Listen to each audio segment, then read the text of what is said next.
Welcome students for online classes. So today we'll study the new chapter which comes under the unit 5 major problems of Indian economy. So under this unit we'll study about two chapters regarding the poverty and regarding unemployment. So in this session we'll study regarding poverty which is of chapter 10. So the topics studied in this session are the classification of poverty, poverty line and the types of poverty. Okay, so in our current economy, when we compare our economy, that is India, to any other economy, it is told that our Indian economy is one of the most poorest economy in comparison to others. Why? Because majority of the people live below poverty line, or most of the people are poor. So at this particular point of time, what happens? Is it necessary for our government to take certain measures to remove poverty from the economy? So let's know what poverty is. A lack of income to acquire minimum necessities of life.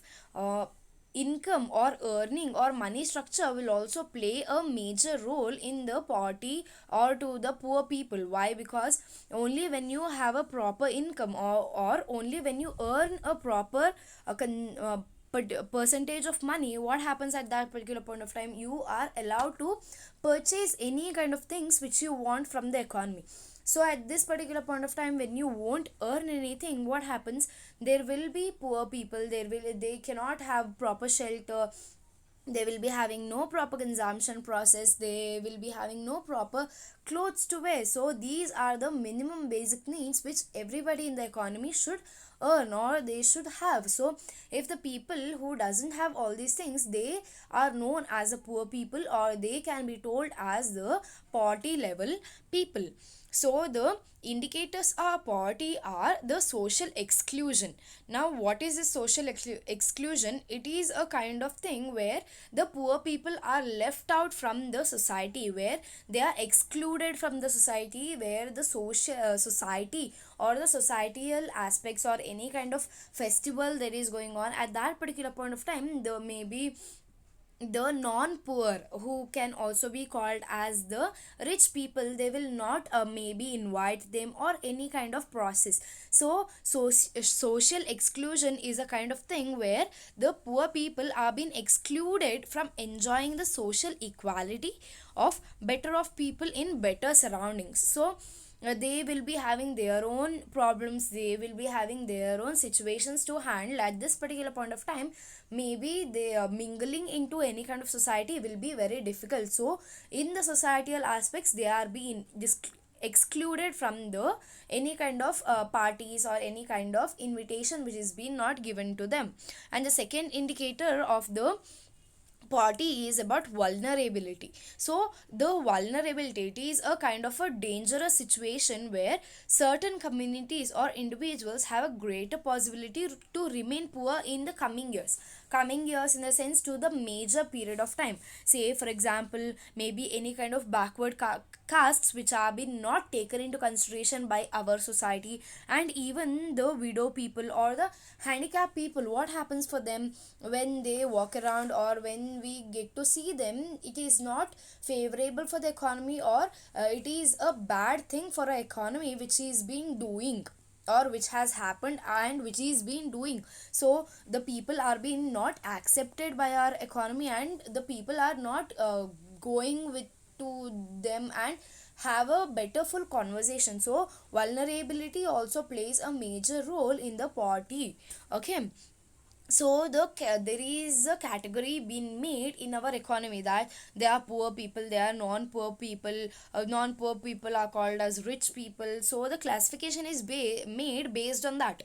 So there is a classification of three types: chronic poor, transient poor and never poor.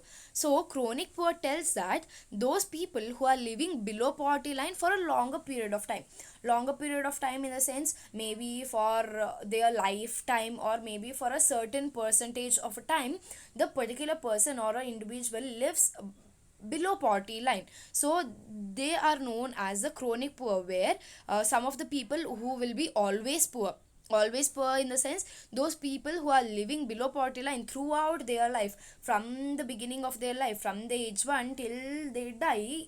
till they die, what happens, they will live below poverty line. So that is known as, or below poverty line, it can also be told as the poor people, where there even it is very difficult for the individual to have their minimum consumption or minimum income earning. Those people are known as always poor. So the next thing on the chronic poor comes is that usually poor. Usually poor in the sense, those people who are living below poverty line for a longer duration of their life, but sometimes they are living above poverty line. So I'll give you an example of a lottery. So as you see in the graph, what happens, majority of the percentage of the living of their living, they live below poverty line, but sometimes they will come above poverty line. How, the example of lottery. So I will be taking a lottery for a major percentage of my life. So, in 1%, I got a lottery or a sum of maybe 5 lakhs, maybe 10 lakhs at this particular point of time for a certain period of time, maybe for 3 to 4 years or maybe 5 years. I will be coming above poverty line, where I can enjoy all my minimum needs, where I can enjoy all the consumption I need. That is known as usually poor. So the next thing is about transient poor, where there is a variation in the poverty, where at some point of time there will be the people or the individual will be above poverty line, at some point of time they will be below poverty line. So the first thing under it is churning poor, those people who are living sometimes above poverty line and sometimes below poverty line. Say for example, I'll give you example of a productivity of crops. So what happens, for a major period of time or for a certain period of time, your crops, you will get a better crops, and for a certain period of time, maybe because of lack of rain or maybe because of heavy rain, what happens, you might not get proper crops. So at this particular point of time, you might suffer loss, or because of the good crops you might suffer profit. So at this particular point of time, there is a variation, where at some point of time where you get profit, you will be living above poverty line. At some point of time where you will be having a loss, you will be living below poverty line. That is known as churning poor. Next thing is about occasionally poor. Occasionally poor in the sense, those people who are living always above poverty line, but sometimes unfortunately they come below poverty line. So I will give you an example of the business. So what happens in the business, if a individual runs the business very well, so there will be a profit structure every year. So at some point of time he might occur loss. So at that particular point of time he might come down, that is below poverty line. In the same way, he might think that I need to achieve more. So he will start doing his business in a better way, so that he will again go to the above poverty line. So this is known as occasionally poor, where the people unfortunately or sometimes or accidentally come below poverty line. And the last thing is about never poor or the non poor, who are also known as the rich people. Those people who always live above poverty line, where they will be having no problem for their minimum consumption, where there will be no problem for earning any kind of income, they are known as non poor. So this is the classification of poverty being made. So now let's know what poverty line is. It is a line, it is a cutoff point on the income distribution which divides the population as poor and non-poor. So for example, if in this graph I take a percentage till the poverty line, the income level will be 500. More than that, the non-poor will be like rich, who will be having the consumption or the income earning of 1000 rupees, and the poor people who will be having the consumption or income level below than 500. So this is known as, this rupees 500 is known as the cutoff point or the poverty level line, where a majority of the people, like for example, maybe the Indian Planning Commission has defined many things regarding the consumption and even regarding the income. So poverty can be measured as the terms of poverty line.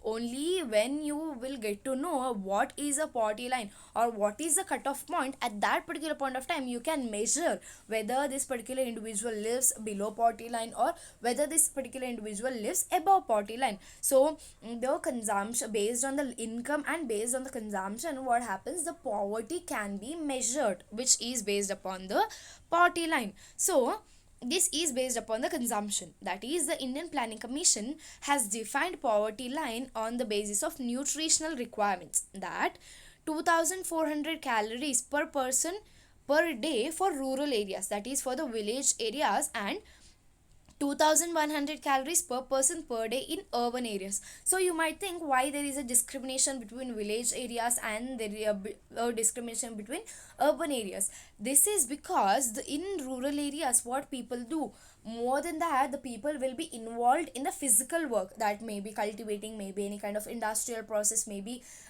transportation, you pick the things from one place to another. So these things need physical work. So because of this, the Indian Planning Commission has defined that in rural areas people need a nutritional consumption of 2400 calories for per person per day. Okay, per day, this is based upon days. And in urban areas what happens, people might go to the companies, they might sit for a major period of time, they work, so people will not be strained at that particular moment. So what happens, the consumption area is less when compared to the rural areas. It is 2100 calories per person per day. Now this is based upon the income, for what expenditure you need to for what income you need to expense your for your consumption process or to meet your daily basic needs. So based upon monthly per capita consumption expenditure, it is fixed that rupees 816 per month in rural areas and rupees 1000 per month in urban areas. That the monthly expenditure, if it exceeds more than 800, what happens, this particular consumption can be told as above poverty line. So in here also there is a segregation. Why there is a segregation or why there is discrimination between people? Just because in rural areas, maybe when you go to purchase any kind of product in the market, the percentage of the money you spend there is very much less when you compare to the cities. So the income level when you come to cities will increase. So because of this there is a discrimination. So this was per person. Okay, based upon per capita in consumption expenditure was based upon per person. Now the earning of the family, based upon the family, how much a particular individual should spend. A family of 5 members, maybe for example 5 members, amount fixed at rupees 4080 per month in rural areas and 5000 per month in urban areas. So this is a segregation made, where as told earlier, based upon the prices, where in village areas the prices will be low, when you compare to the urban cities the prices will be high. So what happens, how will you get to know that this particular things can be made, these particular things are supposed to make? This is made based upon the survey which will be conducted once in a 5 years. Why the survey is being conducted? This is because just to know that is still whether there is a poverty level people increasing or whether there is a decrease in the poverty level people. Just to know about the poor people, what happens, the survey is being made. So now how will we get to know that the number of the poor people, or to what percentage or to what extent there are poor people in our economy? So the number of poor people is been estimated based upon head count ratio.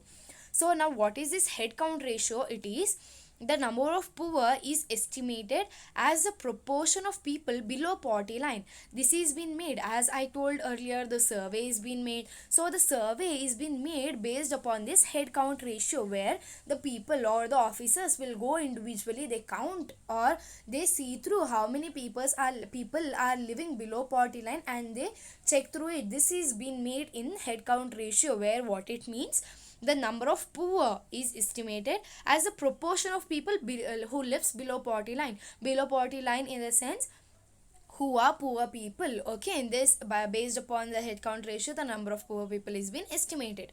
So the next thing and the major thing under the poverty are the types of poverty. So majorly there are two types of poverty: absolute poverty and relative poverty. So what does absolute poverty mean? When the level of income of a country is so low that they cannot even meet their minimum consumption requirements to maintain their health and work efficiency. So as told earlier, I'll take about the calories, the minimum consumption. it is told that 2400 for rural and 2100 for urban. So if the particular individual cannot have that particular minimum consumption or any kind of earning, those kind of people are known as the poor people who comes under the absolute poverty. Okay, so these particular people are seen among semi starved in the sense normally people eat 3 meals a day, but these people might, because of the lack of money or because of lack of income expenditure, what happens, they might eat only once a day or they might eat only twice a day, so they are known as semi starved and undernourished. When there is no proper nutrition for the people, it is very much important that not only eating, what kind of things you are eating, that is also very much important. A whole day you cannot sit and eat junk foods. At the same point of time, it is very much important, you need to have rice, you need to have wheat, you need to have ragi, you need to eat vegetables, you need to have fruits. So the people who are not the people who are not able to have all these things, they are known as undernourished. And the shelterless people suffering from ill health and diseases, who have no access to medical and health facilities. Why the people are having no kind of medical health facilities? Just because they are not having proper income to spend. So these people are known as the absolute poverty level people. So the next thing is about relative poverty. Relative poverty refers to the a kind of poverty where it is made based upon the comparison in the sense, comparison which is made to other people, regions and nations. First I'll take to the people. Say I am Miss Manisha and there will be a Mr. C. So at this particular point of time, what will happen?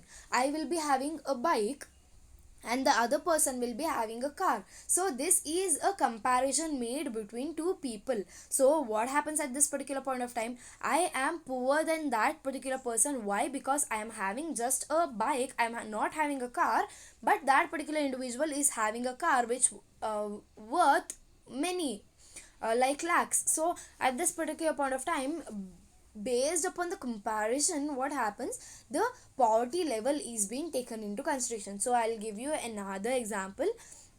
For example, I will be having 1 acre of land. At the same point of time, the other person will be having 5 acres of land. So based upon the comparison, who lives below poverty line? I live below poverty line because I have only 1 acre of land in comparison to him. At the same point of time, when I compare to other person, the other person will be having only half acre of land. So at this particular point of time, who lives below poverty line? The other person lives below poverty line, where I am the richer person during the comparison process. And even based upon the region and nations, when I come to nations, when I compare our India to US, at this particular point of time, who is a poverty level nation? Our India is a poverty level nation when we compare to America. So this is the relative poverty, where you compare with others and see about the poverty level. There is a difference between absolute poverty and relative poverty. First is the meaning. A meaning is, under absolute poverty you compare or you see the basic minimum needs, but under relative poverty you compare between the people, between the regions and between the nations. Second thing is about the number. Absolute poverty people live below poverty line. That in the sense, majority of the people who live below poverty line, when there is no minimum consumption, the number can be predicted. But under relative poverty, what can we see? We see a comparative study. It can also change when you compare yourself to the lower ones or yourself to the higher ones. So you cannot get a proper number under the relative poverty. The last thing is about the measurement. To what based measurement you take, or what estimation you take into consideration. Under absolute poverty, you take either the calorie intake, that is a consumption process, or based upon the expenditure to expense you make. For example, as told earlier, 4080 for the rural and 5000. So if I live in the city and I spend for my family per month only rupees 2000, at this particular point of time, what happens? I live below poverty line. In the same point of time, if I if I sell, or if my expenses will be like 10,000, 20,000. So at this particular point of time, I live above poverty line. So the measurement or the estimation made under relative poverty is based upon the comparison, whether who is richer, who is poor, based upon the comparison process, to what extent you have property, to what extent you have things in your home. All these things will be taken into consideration. And the next thing is about the earning criteria. Earning criteria in the sense the per capita income, PCI, is the per capita income based on the average taken from the income. Say for example, I am Mr. A, there will be even Mr. C. So Mr. A will earn only 10,000, but Mr. C earns 30,000. So at this particular point of time, who lives below poverty line? Mr. A lives below poverty line. This is known as the earning criteria or the per capita income.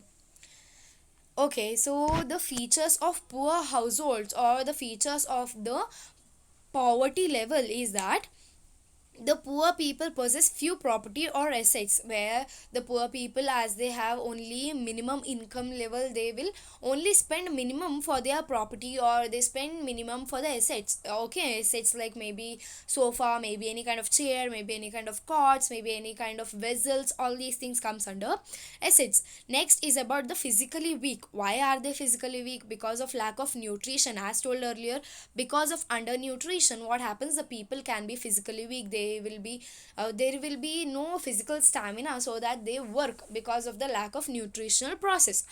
Next thing is about lack of literacy and skill. What happens when you have no proper income? You will not be having proper education.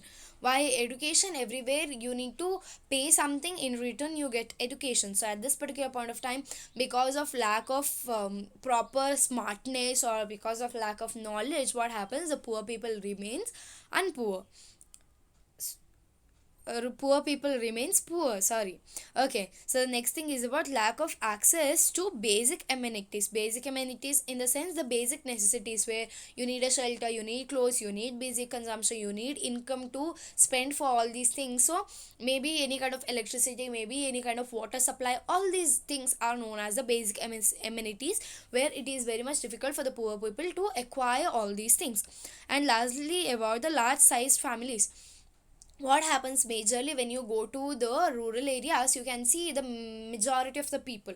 Why? Because of lack of information, the population is been increasing in their particular individual homes. So even because of the rapid population also, they, I can tell that the poverty level is been increasing. Say for example, what happens if there is a father, mother and one child? The father and mother will they can give a proper education, they can give proper consumption. At the same point of time, there will be 6 to 7 children. What happens, it will be very difficult for the poor parents to divide the consumption process, and or maybe divide the educational process based upon that. So when the larger sized families increases, even the income of the person individual should also increase. When there is no increase or increment in the income level, they'll be uh, they live below poverty line. So these are the features of poor households. Thank you, students.